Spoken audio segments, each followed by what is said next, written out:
Check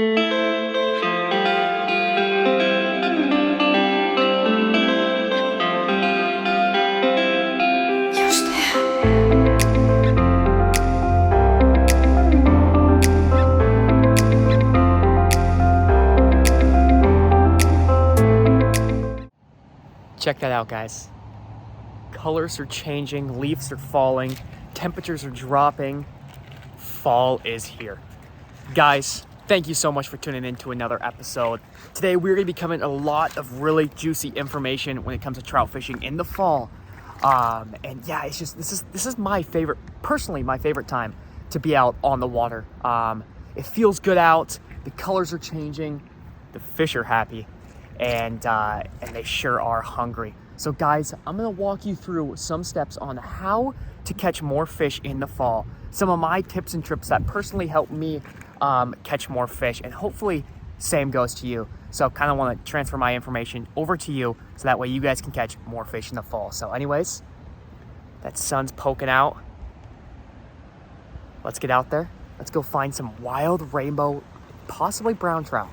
Let's see what happens. As well, guys, over 70% of my audience has not subscribed to the channel, guys. It's completely free to do, and you can always change your mind later. Please click that subscribe button, guys. It helps out so much, as well as like and comment, guys. Thank you. So in the fall, when you're out fishing in your rivers, your streams, or creeks, or whatever it may be, there are plenty of ways to search and find for trout. So the best tip I can give to you is going to be target that deeper water, or that little riffly water. Reason being is because in the summer, we just got done with late summer. Waters are at their warmest peak right now, starting to cool. So those fish have been hanging out in that oxygenated, faster water because of the water's warmth, or they've been laying low trying to find that cooler temp water. So these fish in the fall are kind of going to be hanging around that zone from late summer going into fall.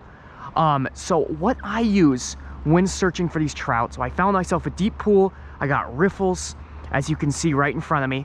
I have on a Euro-Nymphing setup, so I have on a double nymph rig, and there are plenty other ways you can search for fish in the fall, whether that be indicator fishing, whatever type of fishing you may be doing. I am just tight line fishing because I am going to cover as much water as humanly possible to search for these trout. I actually don't have any special rod or anything like that. I literally use my 9-foot 5-weight rod. So if Euro-Nymphing is something that you guys want to get into, go ahead and do it. You can use your rod you have at home to do so. That being said, having an actual Euro-Nymphing rod does make a big difference, but these rods totally make do. There it is, guys. First fish. So just like that, we found this deep pool, right? Deep pool, riffle water coming out of it, and all I'm doing, I just presented a nymph right in front of his nose, and he sure liked it. So just like that, first little rainbow on the board, guys. What an awesome way to do it. Nymphing is a great technique to cover a lot of water fast. So look at that. This is looking like a little hatchery fish, but thanks for the fight, man. Later. Anyways, guys, nymphing is a great technique to cover water fast and effectively, because these fish could be nosediving on the bottom looking for more feed. So personally, guys, I think fall is my favorite time to fish, and you can ask plenty of other anglers, and I want to say they probably say the exact same thing.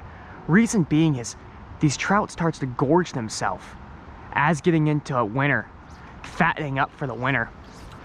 And the browns could be spawning as well. So if you're seeing the browns on beds, try to ignore them. However, really good technique you can use is fishing egg patterns. Fall can be amazing to fish egg patterns. I don't have any on me. Reason being is those rainbows will follow up the browns in that gravelly water, and they'll just pick off their eggs. So drifting an egg through can really be effective in the fall. But I love to nymph. Dry fly fishing can be really good as well if you have some fish on dries. Maybe be feeding on betas. Or you can even get into some bigger October caddis, which is a bigger October strain. And they are some big bugs. So those can be a fun, larger fly to throw in the fall. So what I'm doing, guys, is every time I'm making about 2 or 3 drifts in the same spot. So I'll make, that's one, same spot. I'm gonna do two. We're gonna drift that through. And if no one takes it, we're just literally gonna take a step closer in and cover that next grab. Now, if you were indicator fishing or anything else, if you weren't tight line, you can just make that a little longer cast. But since I am tight line nymphing, I'm gonna take a step further out there just to extend my reach and get to those fish that I haven't quite passed yet.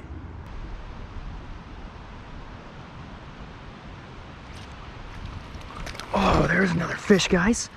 God, he hit that hard. Whoa, this looks like a cutthroat. That would be insane. Come on, buddy. Holy smokes, did he hit that hard? Yeah, that's definitely a rainbow cutthroat hybrid. Check that out, guys. As you can tell, look at this fish. Let's get him unhooked here. Barbless hooks, guys, come right out. But look at those bright orange fins on that fish. Look at that undercut orange belly. How cool is he? Thanks, man. All right, fun.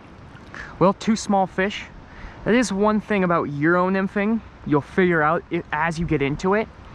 You kinda, I think indicator fishing almost eliminates some smaller fish. That being said, you're still gonna catch a lot of smaller fish indicator fishing.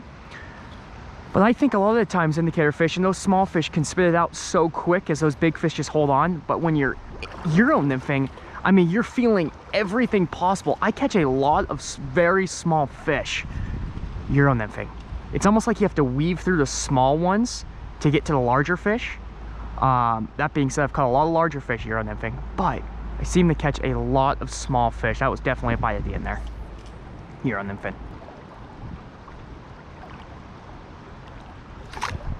There's another fish, guys. Feels like a decent fish. Let's see if we can get him in. Just right off of that bank over there. We pulled him off. And he hit pretty good. Let's see here. Oh yeah, nice little rainbow. Very beautiful fish. Guys, fall fishing is just my favorite time to get out here. I mean, the scenery is beautiful. Let me just look around. Scenery is beautiful, and look what I got right on the inside of my net. Just a beautiful trout. Weird, a lot of stalkers in this section right now. I don't usually see a lot of stalkers throughout here, but this guy's definitely a stalked fish. You can tell. Look at how many colors he's got. His fins are all beat up, poor guy. All right. Look at that. Beat up fins, but he fought hard, so thanks, man. Later. We're gonna hit this faster water. As you can see, guys, the water's starting to get quicker and quicker as we get up to these riffles, right? Quicker, quicker, quicker, so that's fine, don't ignore it. These fish have been holding in this in the summer. A lot more oxygenated water, and the food source is getting pushed right down their throat, right? As you get down into here, we got those deeper pools. And I like the deeper pools because in the wintertime, those fish will hold deep because they're trying to conserve their energy because of the cooler water. So, and water temps are already starting to change. So let's get in here, see if we can pull any out. Oh yeah, that was a fish. Some big fish were holding this riffle water, guys. I've caught some of my biggest fish in quick current like this, just hogging all the oxygen from the other fish. These riffles here look promising. See this, how they're causing a little eddy? So you got all that fast current moving down, heavy oxygen. You got the eddy that's swirling all the food in here, and you have the quick water running up here that's pushing all the food down. We got a little Betis flying around. Looks like a little blue wing olive. All right, and look at how deep this is here too, guys. Super deep. I probably walked too close on it. I probably should have stayed back a little bit. There it is, guys. There it is. Right off the end of that eddy. Another little trout. Oh yeah, there we go. Perfect. Guys, it looks like we're in the stalker hole today. Whoa. Later, bro. Man, all these fish look like little stock trout, but check this out. Beautiful riffle, big eddy, tons of food holding here, and just littered with trout along this bank. So guys, don't ignore what's close on the side you're fishing. Make sure you cover all this water first, because I see a lot of people walk right through this and start fishing in that faster riffles. There will be fish holding in the shallow, slower water here still, just on the edge of the seam here. That being said, there's still gonna be fish holding in that faster water too, so.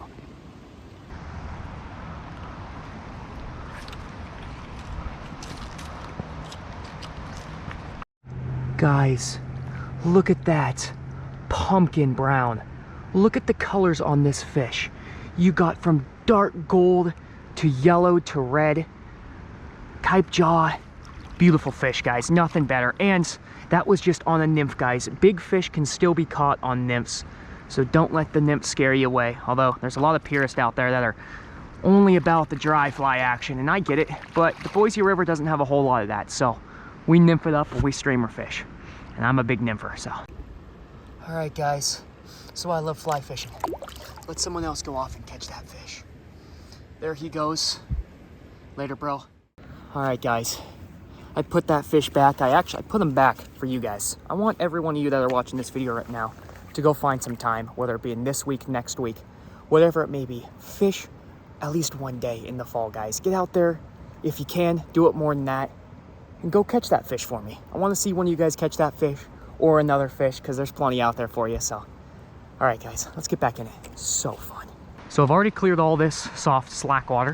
We're going to hit that quicker water again. See if we can pull out another one. There it is. There it is, guys. Ooh. Got all sorts of messed up. My line is caught in my GoPro, so I hope you guys are still seeing this. That's why I always, when Euro-Nymphing, use the hook set out technique. If you guys don't know of this, a lot of my videos kind of go over it. Let me get you guys untangled real quick. There we go. Anyways, every time I'm Euro-Nymphing, I don't know, you'll notice, on some of my casts, I'll hook set out. All right, guys, white dog. Later, bro. Reason being is nymphs, there's a lot of nymphs that sit on the bottom or they'll float up in an air bubble, but some species of nymphs, yeah, I'm not going to go into that, but are swimmers. So they'll swim up to the bank or they'll dart up to the bank or even float up in the air bubble pretty quick to the bank. So when you hook set out, you're swimming those nymphs up out of the current. And that, you know, when I'm Euro-Nymphing, I'll probably catch 4 to 5 fish in a day hook setting out, just imitating a swimmer or a bug floating up on a nymph. And even though I hook set out hard, those fish are quick. I mean, they're really freaking quick. So when I hook set out like that, those fish will legit chase that up and grab it before it comes out of the water. It's pretty impressive. Guys, I have yet to explain what I'm using today. So as you can see, I got just the Echo Ion reel with my Orvis rod. So here is the Euro-Nymph line I'm using. And paired with that, I'm using 4X fluorocarbon. You need to use fluoro when nymphing, or at least when Euro-Nymphing. And those are the two flies. As you can see, the brown one being a pheasant tail and the olive being an olive bullet. Those two have been a killer, guys. And unfortunately, I do not have any eggs to show you guys, any egg patterns. But what you could use too is, as you can see here, I have a little nymph here with a pink bead on it. Why that could be so good is just a pink bead, guys. It looks like an egg, and with some fish going and spawning right now, egg patterns can be killer for those rainbows, as well as streamers can be very effective in the fall. Water starting to cool off, fish are absolutely gorging, so they could be eating some streamers, guys. So anyways, that's kind of like a short breakdown, guys. I've been fishing for what, an hour now, 7 fish off the board, and all I've done is just work this stretch behind me all the way up. So there's a little piece of water I'm gonna hit below me here, knock it out, probably pull out a couple more fish for you guys, and yeah, so get out there, go fish fall, guys. It's unbelievable. Fishing is great. Let's do this. All right, guys, so this is a little real life fly fishing simulator here. If you first walk up onto the spot and you're seeing this, what are you fishing first? Where are you approaching it? And how are you gonna fish it? So if I'm gonna approach it from this side, actually, I would personally prefer to take and walk it all the way to the other side and fish into it. But if you're not willing to cross, safety is first. Safety's first, period. End it there. Stay on this side, approach it from somewhere down on these rocks. Stay hidden. My shadow is not helping. You see my shadow? Yeah, it's probably gonna spook the fish. Big October caddis. Anyways, get a cast in and you're gonna target the slack water first, right? All this slack, all that slack. Try to pull a fish out of there. If not, see that quick riffle water right off the side? Instantly hit that, boom. And if nothing there, target that slower riffle that's dumping into the quick riffle. Right there, guys. All right, let's see if we can do it. Now we're in it. Now, not loving this situation because of my shadow and the amount of kind of crap I have around me to cast. I'm still gonna give it a shot for you guys, okay? So what I think I'm gonna do is, I think I might actually try to get on that flat rock right there. So I'm just gonna scale down, get on that flat rock, and then dap it into there. So let's not get my line tangled. Keep it real tight, okay? And let's see how we can get down here. All right. I want to get the closest to the water as possible without falling in and dying or spooking the fish. There's giant spiders on the Boise, so this is real nice. All right, we've made it. Okay, so here's my flat rock I want to stand on. Bloop. Now, as you guys can see, a little closer up, here's that slack, there's the fast, there's the slow. Okay, let's get in this. That was a little too far. Perfect. Right off that rock. There it is, guys. See that? Just off that quick water, just like that. Pulled out a fish. Not a giant, oh God, but it is a whitey. Nonetheless, it's a fish, guys. All right, guys, I don't want to keep him out of the water for too long, but just like that, there was our fish. Come on, man. This is why whitefish are so dumb. There he goes. See him right there, darting back out under the structure. But just like that, guys, we targeted that slow water. Didn't quite pull anything out of the slow stuff. It was actually a little too slow and I couldn't control it because of the bush I have here or pull it through it. So I instantly went in that quicker stuff, walked it through, and sure enough, there was a fish. Well, guys, on that note, oh, check this out. Mergansers darting by here on the river. So cool. On that note, guys, thank you so much for tuning in. I'm not going to try to kind of poke around here anymore without getting snagged in the trees above and behind and to the left and right. I caught a fish. So we kind of broke that down. Hopefully you guys have learned from this video. And if you haven't, go back and rewatch my other videos as well as subscribe, like, and comment, guys. Please subscribe, like, and comment. It really helps. You know, it's very easy to just click the button, guys. I really appreciate you guys. I'll see you in the next one. Tight lines.